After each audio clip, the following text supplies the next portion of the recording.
वो लड़ रहे हैं ट्रम्प से वापस कि ये नहीं करना। यहाँ तक कि इलॉन मस्क की टेस्ला की फैक्ट्रीज पे भी आग लग रही है, कभी कोई कुछ करता है, कभी कोई कुछ करता है।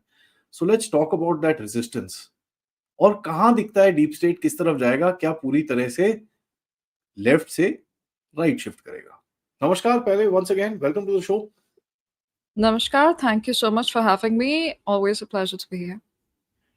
ये बताओ यार, Trump, I call him uncle actually, Trump uncle, ठीक है, Trump uncle, uncle uncle is मतलब हर जगह दबा दब दबा दब। और कल मैंने एक पॉडकास्ट किया था वेयर मैंने बोला there is a method to his madness. पागल नहीं है वो, ठीक है, एक मेथड है वो, एक तरह से जा रहा है। और सबसे बड़ा चीज जो मैंने एनालाइज करा कि उसकी foreign policy is about power politics rather than ideological. ठीक है, तो वो फ्रीडम डेमोक्रेसी के बारे में बात नहीं करेगा, वो बोलेगा मैं तेरे से बड़ा हूं, मैं इसकी बात सुन और ये कर। नहीं करेगा तो मैं तेरे को देखता हूं और चल फिर दूर हो जा, तू कुछ तू अपना कर ले, मैं अपना करता हूं। That sort of a thing he is doing. Firstly, do you think जो इतने सारे पंगे ले रखे हैं, is he progressing in them? It's a very good question, I think. तो अगर आपने देखा होगा, you mentioned Tesla के factories चल रहे हैं. Have you seen a number of MAGA influencers who are getting swatted? Ladies, men, no difference. Neighbors, anyone, anonymously call. They say they're holding their family hostage. The entire SWAT team comes, breaks down the door, and then a family that is, various levels of stages of dishevelment, कोई कुछ खाना बना रहा है, कोई कुछ कर रहा है, कोई सो रहा है, उन पर आतंक सोचे कि कोई दरवाजा तोड़ के पूरी स्वॉट टीम खड़ी हुई है। एंड स्वॉट टीम का ऐसा, look, everyone has a right to defend themselves in most states. तो कोई अगर बंदूक लेकर उधर खड़ा हो तो उनकी परिवार तो गई, स्वॉट आ रही है जब। और तो आज मैंने सुबह पढ़ा कि I think this is the fourth case I am seeing where a lady, उसको 3 पिज्जा मिले, लाइक the delivery agents were instructed कि आप जाके दरवाजे पर बैंग कीजिए 3 बार, 3 जगह. So what this does is helps them check if the person is at home and if the address is correct. Now they will send the SWAT team. So she immediately, because she knows what's going on, she immediately contacted the police. And फिर बहुत सारे लोग जिनके साथ ये हुआ है, उन्होंने फिर कमेंट किया कि आपने बहुत स्मार्ट काम किया है, आप पुलिस को पता है कि इन पर टारगेट है. और cash Patel, who is now the director of the FBI, has said that मुझे पता चला है ऐसी घटनाएं हो रही है, मैं देखना. बट उनके कहने के बाद हुआ ये, बाय द वे, कल उन्होंने कहा और ये आज सुबह हुआ है. तो देखिए, उनका स्ट्रक्चर काफी अलग है. इधर क्या है कि एनआईए और ईडी को अगर सेंट्रलाइज्ड पावर दिया जाए, सीबीआई, ईडी, एनआईए, इनको अगर सेंट्रलाइज्ड पावर दिया जाए तो ये कुछ भी कर सकते हैं क्योंकि वो सेंटर से कंट्रोल्ड है. एंड आई थिंक उनके पास ज्यादा जुरिस्डिक्शन है, वो किसी को भी ओवरटर्न कर सकते हैं. उधर का फेडरल स्ट्रक्चर थोड़ा और कठिन है. So you have to have certain clauses which makes it a central case. नहीं तो the state department will have access, so the police will be more, will have more jurisdiction.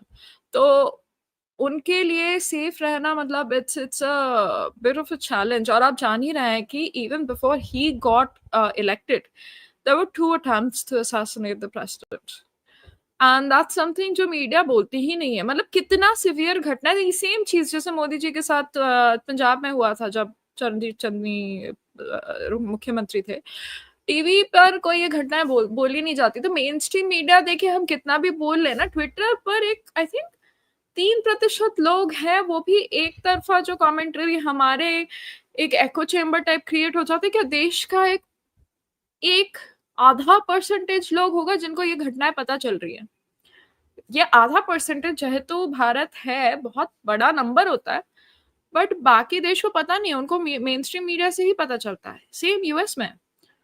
तो ये coverage और ये जानकारी बाहर जा नहीं रही है कि ऐसा हो रहा है, क्या क्या चल रहा है, क्या क्या घट रहा है.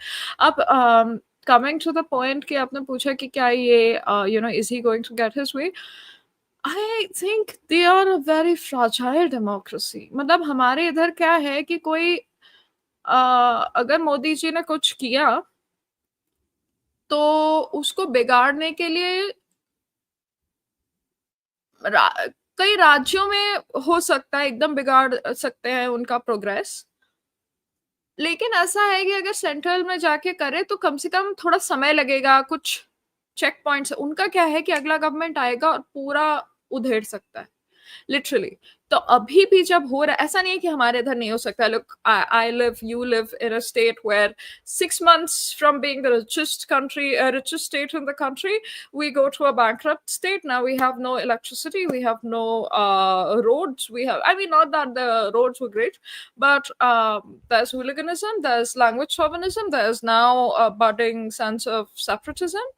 So ये मतलब एक वर्ष में सब कुछ नष्ट हो सकता है, और अगर सेंटर में कोई और रहे तो और भी तेजी से नष्ट हो सकता है। पर उधर मुझे लगता है कि और कठिन है, कारण उधर का क्या है ना कि हर चीज एक इलेक्शन में, they have elected personal everywhere including judiciary.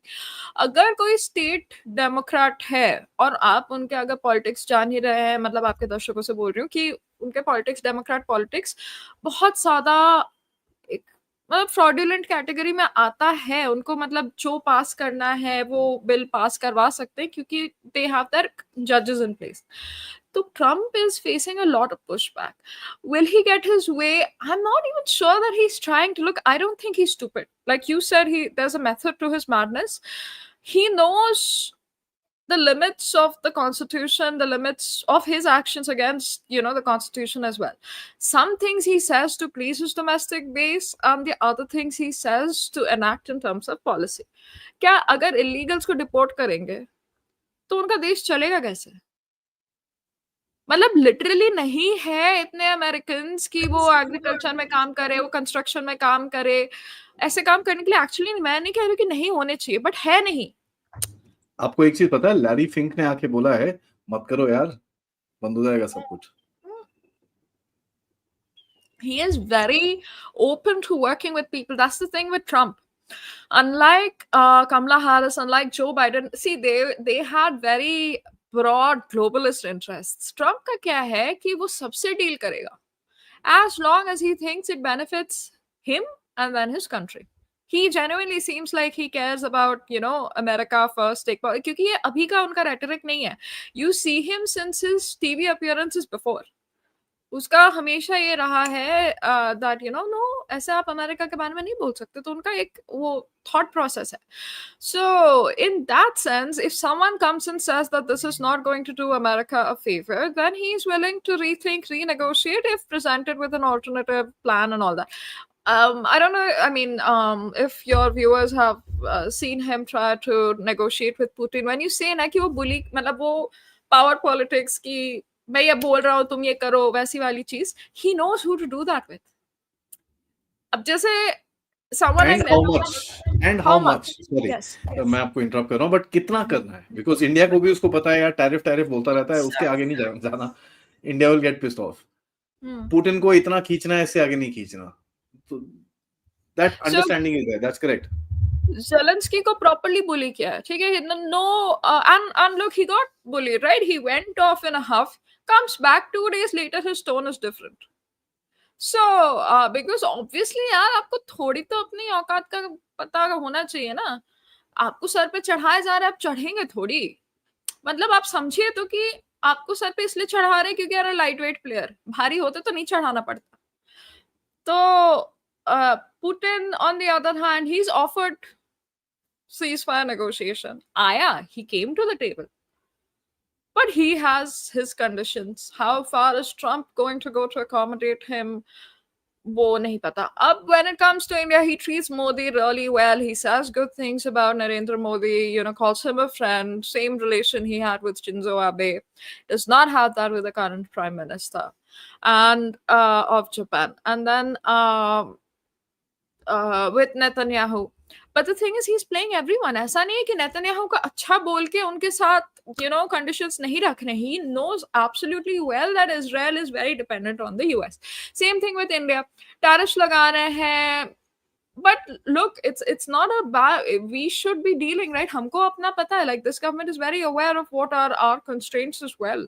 Aisa to nahi that we are going to manufacture everything indigenously, that we are going to grow everything indigenously, that there is no international cooperation required. Every government has its cooperative, techniques, and we have dealt with all of them. We will continue to do so. So there.